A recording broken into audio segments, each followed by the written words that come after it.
nhờ hẹn đi số cơm ba tròn na nhờ hẹn giữ nợ ôm giờ phải sơ đi đò na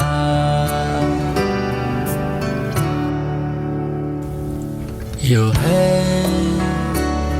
đó lo lên ở bên nhà giờ hẹn đi số cơ xin đường na giờ hẹn giữ nợ ôm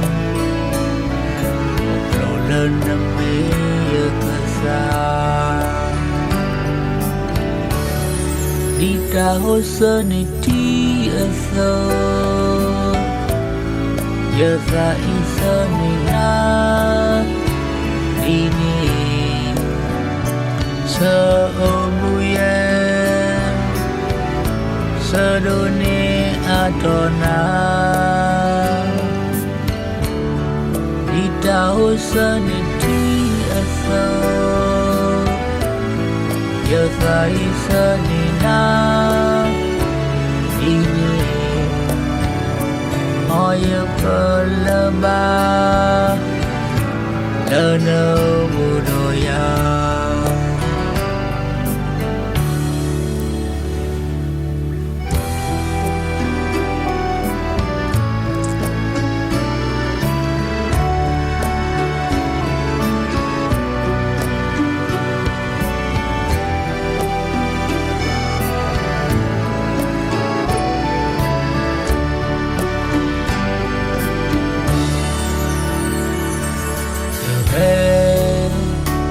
đó lo lên ở mẹ nhà giờ hè đi giữa cơ si đường na giờ hè thứ nợ lên ở mẹ giờ cơ xa đi cao sơn đi đi ở sâu giờ phải sơ ra đi nè sơ ôm em sơ đôi nè a trò na đi ra hồ sơ đi ở sâu giờ phải sơ ra đi nè phơ lâm ba đơ nơ bù đồ ya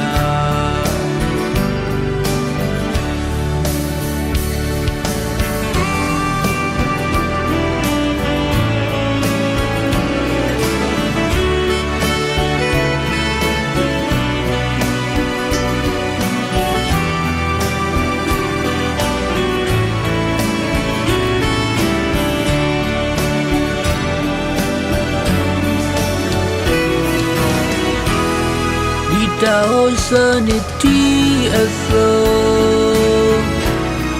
giờ phải sơ nè na đi nè sơ ở bùi em sơ đơn nè a thọ na đi ta ôi sơ nè đi ở sâu giờ phải sơ